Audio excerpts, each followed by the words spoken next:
నమస్తేనండి. శ్రీమాత నమః ఛానల్‌కి స్వాగతం. ఆ లలితా పరమేశ్వరి అమ్మవారి ఆశీస్సులు మనందరిపైన ఉండాలని సదా కోరుకుంటున్నాను. ఈరోజే కార్తీక పౌర్ణమి. ఈ రోజున జ్వాలాతోరణ మహోత్సవము ఎందుకు జరిపిస్తారో ఇప్పుడు మనం తెలుసుకుందాము. మన ఛానల్‌ని ఫస్ట్ టైం చూస్తున్నట్లయితే ఈ వీడియో మీకు నచ్చినట్లయితే లైక్ చేయండి ఫ్రెండ్స్. మరియు మన ఛానల్‌ని సబ్స్క్రైబ్ చేసుకొని సపోర్ట్ చేయగలరని భావిస్తున్నాను. మన పూర్వీకులు ఈ ఆచారాన్ని ప్రవేశపెట్టడం వెనుక ఒక కారణం ఉంది. యమలోకంలోకి వెళ్ళిన వారికి మొదట దర్శనమిచ్చేది అగ్నితోరణము. యమలోకానికి వెళ్ళిన ప్రతి వ్యక్తి ఈ తోరణం గుండానే లోపలికి వెళ్ళాలట. మరి వాస్తవానికి ఇది పాపులకు వేసే ప్రథమ శిక్ష. కార్తీక పౌర్ణమి రోజున సాయంకాలము జ్వాలా తోరణాన్ని చేస్తారు. కార్తీక మాసంలో అత్యంత విశిష్టమైన అంశము జ్వాలా తోరణము. ఏ ఇతర మాసంలోనూ ఇలాంటి ఆచారము మనకు కనబడదు. కార్తీక పౌర్ణమి శివాలయాల ముందు 2 కర్రలు నిలువుగా పాతి ఒక కర్రను వాటికి అడ్డంగా పెడతారు. అడ్డంగా పెట్టిన కర్రకు కొంత గడ్డిని తీసుకువచ్చి చుడతారు. దీనికి యమద్వారము అని పేరు కూడా ఉంది. ఈ నిర్మాణంపై నెయ్యి పోసి మంట పెడతారు. ఆ మంట కింద నుంచి పరమేశ్వరుడిని పల్లకీలో అటూ ఇటూ 3 సార్లు ఊరేగిస్తారు. మన పూర్వీకులు ఈ ఆచారాన్ని ప్రవేశపెట్టడం వెనుక ఒక కారణం ఉంది. యమలోకంలోనికి వెళ్ళిన వారికి మొదట దర్శనమిచ్చేది ఈ అగ్ని తోరణమే. యమలోకానికి వెళ్ళిన ప్రతి వ్యక్తి ఈ తోరణం గుండానే లోపలికి వెళ్ళాలట. వాస్తవానికి ఇది పాపులకు వేసే ప్రథమ శిక్ష. ఈ శిక్షను తప్పించుకోవాలి అంటే ఈశ్వరుడిని ప్రార్థించడం ఒకటే మార్గము. అందుకే ఈ కార్తీక పౌర్ణమి రోజున ఎవరైతే యమద్వారం నుంచి 3 సార్లు అటూ ఇటూ వెళ్ళి వస్తారో వారికి ఈశ్వరుడి కటాక్షం లభిస్తుంది. అతనికి యమద్వారాన్ని చూడాల్సిన అవసరం ఉండదు. అందుకే అందరూ తప్పనిసరిగా ఈ జ్వాలాతోరణ మహోత్సవంలో పాల్గొనాలి. మరో విషయం ఏంటంటే ఈ జ్వాలాతోరణం కింద ఈశ్వరుడి పల్లకీ పక్కనే నడిస్తే శివా, నేను ఇప్పటిదాకా చేసిన పాపాలన్నీ ఈ మంటల్లో కాలిపోవాలి. వచ్చే ఏడాది దాకా ఎటువంటి తప్పులు చేయకుండా సన్మార్గంలో నీ బాటలోనే నడుస్తా అని ప్రతీకాత్మకంగా చెప్పటము. ఈ జ్వాలా తోరణం కాలిపోగా మిగిలిన గడ్డిని తీసుకొచ్చి ఇంటి పక్కనో లేదో గడ్డివాములోనో ధాన్యాగారంలోనో పెడతారు. అది ఉన్న చోట భూత ప్రేత ఉగ్ర భూతాలు ఇంటిలోకి రావని, ఈ గడ్డి ఎక్కడ ఉంటే అక్కడ సుఖ సంతోషాలు కలుగుతాయని మన శాస్త్రాలు చెబుతున్నాయి. అయితే ఈ జ్వాలా తోరణం అనే ప్రత్యేక ఉత్సవము కార్తీక పౌర్ణమి రోజున మాత్రమే జరుపుతారు. శివకేశవ భేదం లేని పరమ పవిత్రమైన మాసంలో కార్తీక పౌర్ణమి రోజున జరిగే జ్వాలా తోరణ దర్శనం చేస్తే సర్వ పాపాలు తొలగిపోతాయి. ఈ జ్వాలా తోరణ భస్మం ధరిస్తే భూత ప్రేత పిశాచ బాధలన్నీ తొలగిపోతాయి. అంతేకాకుండా ఈ కార్తీక జ్వాలా తోరణ దర్శనం వలన మానవులకు, పశుపక్షాలకు, క్రిమి కీటకాలకు సైతము పునర్జన్మ ఉండదని ప్రతీతి. ఈ కార్తీక మాసంలో అత్యంత విశిష్టమైన అంశము ఈ జ్వాలా తోరణము. కార్తీక పౌర్ణమి నాడు శివాలయాల ముందు 2 కర్రలు నిలువుగా పాతి ఒక కర్రను వాటికి అడ్డంగా పెడతారు. అడ్డంగా పెట్టిన కర్రకు కొత్త గడ్డిని తీసుకొచ్చి చుడతారు. దీనికి యమద్వారం అని పేరు కూడా ఉంది. ఈ నిర్మాణంపై నెయ్యి పోసి మంట పెడతారు. ఆ మంట కింద నుంచి పరమేశ్వరుడి పల్లకీలో అటూ ఇటూ 3 సార్లు ఊరేగిస్తారు. శ్రీనాథుడు ద్రాక్షారామంలో జరిగే జ్వాలా తోరణ మహోత్సవాన్ని భీమేశ్వర పురాణంలో వర్ణించారు. మన పూర్వీకులు ఈ ఆచారాన్ని ప్రవేశపెట్టడం వెనుక ఒక కారణం ఉంది. యమలోకంలోకి వెళ్ళిన వారికి మొదట దర్శనమిచ్చేదే ఈ జ్వాలా తోరణము. మరి యమలోకానికి వెళ్ళిన ప్రతి వ్యక్తి ఈ తోరణం గుండానే లోపలికి వెళ్ళాలి. వాస్తవానికి ఇది పాపులకు వేసే ప్రథమ శిక్ష. ఈ శిక్షను తప్పించుకోవాలి అంటే ఈశ్వరుడిని ప్రార్థించాలి. అందుకే ఈ కార్తీక పౌర్ణమి రోజున ఎవరైతే ఈ యమద్వారం ద్వారా 3 సార్లు అటూ ఇటూ వెళ్ళి వస్తారో వారికి ఈశ్వరుడి అనుగ్రహం లభిస్తుంది. ఈ కార్తీక మాసంలో వచ్చే పౌర్ణమిని కార్తీక పౌర్ణమి అని అంటారు. ఈ కార్తీక పౌర్ణమి అనేది హరిహరులకు అత్యంత ప్రీతికరమైన మాసము. అన్ని మాసాల్లోనూ ఈ కార్తీక మాసానికి ఒక ప్రత్యేకత కలిగిన మాసమని మన వేదాలు, పురాణాలు చెబుతున్నాయి. శివునికి, విష్ణువునకు ఇద్దరికీ ఎంతో ఇష్టమైన మాసం కావున మానవాళికి వారిద్దరిని కొలిచి తరిస్తే వారి అనుగ్రహం పొందడానికి తగిన మాసమని, దీనికి ఎంతో ప్రాశస్త్యం కలిగినది అని మన పురాణాలు తెలుపుతున్నాయి. ఈ మాసంలో ప్రతి దినము పవిత్రమైనది. కార్తీక మాసంలోని శుక్లపక్ష పౌర్ణమి తిథిలో 15వ రోజు కార్తీక పౌర్ణమి వస్తుంది. ఈసారి వచ్చే కార్తీక పౌర్ణమి చాలా ప్రత్యేకమైనది మరియు విశేషమైనది అని చెబుతున్నారు. సాధారణంగా కార్తీక మాసము శివకేశవులకు అత్యంత ఇష్టమైనది. ఈ మాసంలో ఎవరైతే నిష్ఠతో, భక్తి శ్రద్ధలతో శివుడిని, ఆ విష్ణుమూర్తిని పూజిస్తారో వారి పాపహరణం జరుగుతుందని చాలామంది ప్రగాఢంగా విశ్వసిస్తారు. మాసంలో కార్తీక స్నానము, దానము, ఉపవాసము, దీపారాధన, జపము, అభిషేకం చేయడము ఎంతో సత్ఫలితాలను ఇస్తుందని చెబుతారు. ఈ కార్తీక పౌర్ణమి నాడు తెల్లవారక ముందే మహిళలంతా తలస్నానం చేసి ఆ రోజున చాలా పవిత్రమైనదిగా భావించి శివాలయాల్లో శివుడికి రుద్రాభిషేకం చేసి పూజలు చేస్తూ ఉంటారు. నియమనిష్టలతో ఉపవాసం ఉండి సాయంత్రంలో ఆవు నెయ్యి, నువ్వుల నూనెతో దీపాలను వెలిగిస్తే సర్వ పాపాలు తొలగిపోతాయని మన శాస్త్రాలు చెబుతున్నాయి. ఇక కార్తీక పౌర్ణమి నాడు ఉసిరి దీపాలను వెలిగించడంతో పాటు శివుడికి, విష్ణుమూర్తికి ఇష్టమైన ఉసిరి చెట్టును పూజిస్తే సర్వ శుభాలు జరుగుతాయని నమ్ముతారు.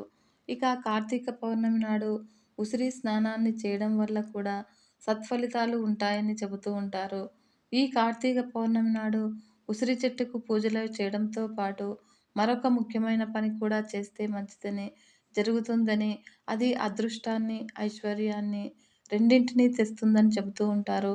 ఇంతకీ కార్తీక పౌర్ణమి నాడు ఏం చేయాలి అంటే, ఈ కార్తీక పౌర్ణమి నాడు ఉసిరికాయలను దానం చేస్తే ఎంతో పుణ్యం లభిస్తుంది. మరియు ఉసిరికాయలను దానం చేసిన వారికి లక్ష్మీదేవి కటాక్షం ఉంటుందని చెప్తారు. కేవలం ఉసిరికాయలను దానం చేయడమే కాదు, ఈ నెలలో దాన ధర్మాలు శుభాలను కలిగిస్తాయని, ఈ మాసంలో ఏది దానం చేసినా కూడా ఫలితం వెంటనే వస్తుందని చెబుతారు. కనుక ఈరోజు దీపదానం చేస్తే కూడా చాలా పుణ్యం లభిస్తుంది. మరియు బియ్యం పిండి, గోధుమ పిండితో చేసిన దీపాలతో పాటు వెండి ప్రమిదలను దానం చేస్తే అదృష్టం కలిసి వస్తుందని, ఐశ్వర్యం లభిస్తుందని చెప్తారు. ఈ మాసంలో సోమవారాలు, 2 ఏకాదశులు, శుద్ధ ద్వాదశి, పౌర్ణమి దినాలు ఒకదానికంటే మరొకటి అధిక ప్రభావవంతమైనవి. ఈ నెల రోజులు చేసే కృత్యాల ఫలితము ఒక ఎత్తు అయితే, ఈ పౌర్ణమి నాటి కృత్యాల ఫలితము ఒకటి మరొక ఎత్తు. అందువల్ల అనేక వ్రతాలు, పూజలు, కృత్యాలు, దైవారాధనకు అత్యంత ప్రాధాన్యం ఇవ్వాలని మన పురాణాలు వివరిస్తూ ఉన్నాయి. ఈరోజు దీపారాధనకు చాలా విశేషమైన ప్రాముఖ్యం ఉంది. విష్ణు, శివ దేవాలయాల్లో రెండింటా దీపాలు వెలిగిస్తారు. విష్ణు ఆలయాల్లో గోపురం మీద, ధ్వజస్తంభం ఎదుట, తులసి కోట దగ్గర, దేవుడి సన్నిధిలోనూ, ప్రమిదల్లోనూ, ఉసిరికాయల మీద, బియ్యం పిండితో చేసిన ప్రమిదలలో దీపాలు వెలిగించాలి. ఈ దీపాలను చక్కగా కుంకుమ పూలతో అలంకరించుకొని వెలిగించాలి. దేవాలయాల్లో ధ్వజం స్తంభం మీద నందాదీపం పేరుతో, అఖండ దీపాన్ని ఆకాశ దీపం పేరుతో, ఎత్తైన ప్రదేశాల్లో బరిణెలతో అంటే కుండలు, లోహపు పాత్రలతో తయారు చేసినవి వేలాడదీస్తారు. మరియు అరటి దొన్నెల్లో దీపాలు వెలిగించి చెరువులలో, నదులలో మొదలగు జలవనరుల్లో విడిచిపెడతారు. ఇలా చేయడము పుణ్యప్రదము మరియు అష్టైశ్వర్యాలు కలుగుతాయని విశ్వసిస్తారు. అంతేకాకుండా వైజ్ఞానిక పరంగా కూడా ఆలోచించి చూడగా, ఈ కార్తీక దీపాలను వెలిగించే అనేక దీపాల వల్ల, వాటి నుంచి వచ్చే వాయువుల వల్ల వాతావరణంలోని కాలుష్యాన్ని తగ్గించి వాతావరణ శుద్ధి కూడా అవుతుంది. తద్వారా మనకు ఆరోగ్యం చేకూరుతుంది. రోజు ఆచరించే వ్రతాల్లో భక్తేశ్వర వ్రతం ఒకటి. ఇది స్త్రీలకు సౌభాగ్యం కలిగిస్తుంది. భక్తురాలి కోరికను మన్నించి వరాలిచ్చే వ్రతం కాబట్టి దీనికి పేరు వచ్చింది. ఇది ప్రాచుర్యంలోనికి రావడానికి ఒక కథ కూడా ఉంది. పాండ్యుడు, కుముద్వతి అనే దంపతులు సంతానార్థము శివుని ఆరాధించి ప్రత్యక్షం చేసుకున్నారు. వారు చేసిన ఆరాధనలోనే చిన్న లోపం వల్ల సరైన వరము ఇవ్వదలుచుకోలేదట ఆ పరమశివుడు. అందుకే అల్పాయుష్కుడు, అతి మేధావి అయిన కొడుకు కావాలా, లేదా పూర్ణాయుష్కురాలు, విధవ అయిన కుమార్తె కావాలా అని అడిగితే అప్పుడు వారు కుమారుణ్ణే కోరారట ఆ దంపతులు. అతడి వయస్సు పెరుగుతున్న కొలది వారిలో బాధ కూడా జోరెత్తుకుంది. ఆ సమయంలో శివభక్తి పరాయణురాలైన అలకాపురి రాజకుమార్తెపై వారి దృష్టి పడింది. ఆమె పిలిస్తే పలికేంత శివుడు భక్తి శక్తి కలది అని విన్నారు ఆ దంపతులు. ఆ పిల్లను తమ కోడలుగా చేసుకుంటే తమ బిడ్డను పూర్ణాయుష్కుడిగా మార్చే బాధ్యత ఆమెనే చూసుకుంటుందని ఆలోచించి అలాగే చేశారు. వివాహమైన కొన్నాళ్లకే భర్త కోసము యమభటులు వచ్చేసరికి విషయం తెలుసుకుందాం సాధ్వి తక్షణమే తన భక్తి ప్రభావంతో శివుడిని ప్రార్థించి ప్రత్యక్షం చేసుకుని భర్తను పూర్ణాయుష్కుడిగా మార్చుకునే వరము పొందిందని పురాణ కథనము. అయితే ఈ పౌర్ణిమకు త్రిపుర పౌర్ణమి అని మరొక పేరు కూడా ఉంది. తారకుడికి ముగ్గురు కుమారులు. బ్రహ్మను గూర్చి తపస్సు చేసి మెప్పించి ఎక్కడికైనా సరే స్వేచ్ఛగా సంచరించగలిగే 3 పురాలను వరంగా పొందాడు. ఎవరి వల్ల మరణం లేకుండా వరం కోరాడు. అది సాధ్యం కాదన్నాడు బ్రహ్మ. అయితే అలాగైతే రథం కాని రథం మీద, విల్లు కాని విల్లుతో, నారి కాని నారి సారించి, బాణం కాని బాణం సంధించి 3 నగరాలు ఒకే సరళ రేఖలో వచ్చాక ఒకే బాణంతో ముగ్గురిని ఏకకాలంతో కొడితే మరణం సంభవించేలా వరం కోరారు. అప్పుడు బ్రహ్మ ఇవ్వక తప్పలేదు. ఆ వరబలంతో పట్టణాలతో సహా సంచారం చేస్తూ లోకాలన్నింటిలో కల్లోలం సృష్టిస్తూ ఉన్నారు. వివిధ లోకవాసులు బ్రహ్మకు మొరపెట్టుకున్నారు. అప్పుడు వరం ఇచ్చింది తానే కాబట్టి ఏమీ చేయలేనన్నాడు. అంతటా విష్ణువు దగ్గరకు వెళ్ళమని ఉపాయం కూడా చెప్పాడు. అలా విష్ణువు కూడా తనకు ఆ శక్తి లేదని వారిని వెంటబెట్టుకుని శివుడి దగ్గరకు వెళ్ళాడు. అలా దేవతలందరూ సహకరిస్తే తాను ఈ పని చేయగలనన్నాడు పరమశివుడు. ఆ మాటలతో భూమి రథం కాని రథంగా మారింది. మరియు మేరు పర్వతము విల్లు కాని విల్లుగా, ఆదిశేషుడు అల్లెత్రాడు కాని అల్లెత్రాడుగా మారింది. మరియు శ్రీ మహావిష్ణువు బాణం కాని బాణంగా మారారు. వీరందరి సహకార సమాహార శక్తితో పరమశివుడు త్రిపురాసురులను అంటే 3 పట్టణాల యజమానులైన రాక్షసులను సంహరించాడని, అందువల్లనే ఈ పేరు వచ్చిందని మన పురాణ కథనము. ఈరోజు చేసే స్నానము, దీపారాధన, ఉపవాసం లాంటి అన్నింటిలోనూ ఆరోగ్య, ఆధ్యాత్మిక భావనలు అంతర్లీనంగా ఉన్నాయి. మరియు ఈ మాసమంతా సూర్యోదయానికే ముందే తలస్నానం చేసి ఇలా చేయడం వల్ల ఈ కాలపు వాతావరణ పరంగా కూడా మనకు ఎంతో ఆరోగ్యప్రదము. ప్రస్తుత కాలంలో ఉద్యోగాల బిజీలో కానీ, ఇతర ఏ కారణం చేతనైనా కానీ రోజు దేవుని పూజించి దీపారాధన చేసే టైం లేనివారు, ఆచరించలేని వారు కనీసము ఈ ఒక్క పౌర్ణమి నాడు ఆచరిస్తే చాలు నెలంతా చేసిన ఫలితం కలుగుతుంది. ఈరోజు స్త్రీల కొరకు ప్రత్యేకంగా ఉపవాసం గురించి మన శాస్త్రాలు చెబుతున్నాయి. పగలంతా ఉపవాసం ఉండి రాత్రి దీపారాధన చేసి చలిమిడిని చంద్రునికి నివేదించి ఫలహారంగా స్వీకరించాలని చెబుతారు. ఇలా చేయడం వల్ల కడుపు చలువ అంటే బిడ్డలకు రక్షగా ఉంటుందని మన పెద్దలు చెబుతూ ఉంటారు. మరి ఆరోగ్యపరంగా కూడా ఇలా చేయడం వల్ల గర్భాశయ సమస్యలు దరిచేరవని మన ఆయుర్వేద శాస్త్ర కథనము. మరి శివాలయాల్లో జరిపే జ్వాలా తోరణము ఈ రోజుకు మరో ప్రత్యేకత ఉంది. ఇంకా ప్రాంతీయ ఆచార వ్యవహారాల భేదం అనేక వ్రతాలు, పూజలు, నోములు చేస్తారు ఈరోజు. వాటిలో వృషవ్రతము, మహీఫల వ్రతము, నానాఫల వ్రతము, సౌభాగ్య వ్రతము, మనోరథ పూర్ణిమా వ్రతము, కృతికా వ్రతము లాంటివి ముఖ్యమైనవి.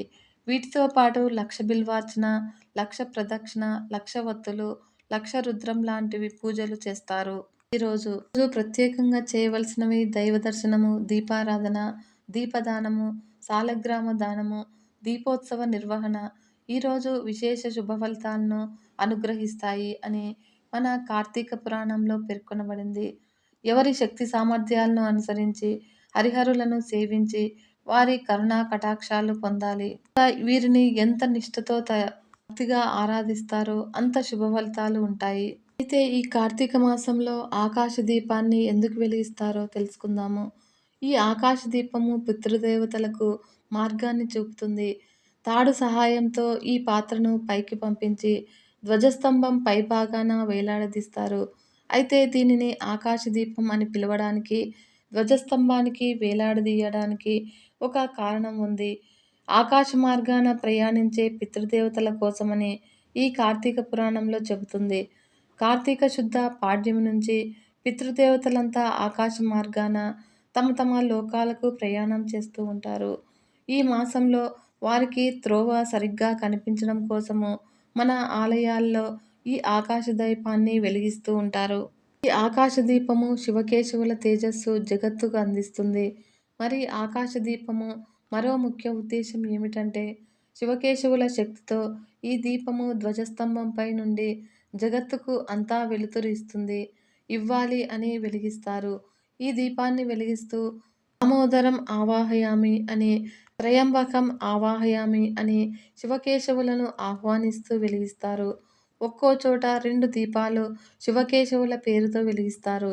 లేదా ఒక దీపం పెట్టి శివకేశవుల్లో ఎవరో ఒకరిని దీపంలోనికి ఆహ్వానించాలి. ఇలా శివకేశవుల తేజస్సుతో ఈ దీపము జగత్తుకు వెలుగునిస్తుంది. అంటే సమాజంలో అజ్ఞానపు చీకట్లు తొలగిపోతాయి. కాంతి వలె మనలో ఆధ్యాత్మిక జ్యోతి ప్రజ్వలనం అవుతుందని అర్థము. ఈ దీపానికి ఎంతో ప్రాధాన్యత ఉన్న కార్తీక మాసం ప్రారంభం కూడా ఆకాశ దీపంతోనే జరుగుతుంది. ఈ ఆకాశ దీపం వెలిగించిన, దీపంలో నూనె పోసిన, ఈ దీపాన్ని దర్శించుకొని నమస్కరించుకున్నా కూడా పుణ్యప్రాప్తి కలుగుతుందని, మనలోని అజ్ఞాన అవివేకాలు తొలగిపోతాయి. అంతేకాకుండా పితృదేవతలు కూడా సంతుష్టులవుతారు.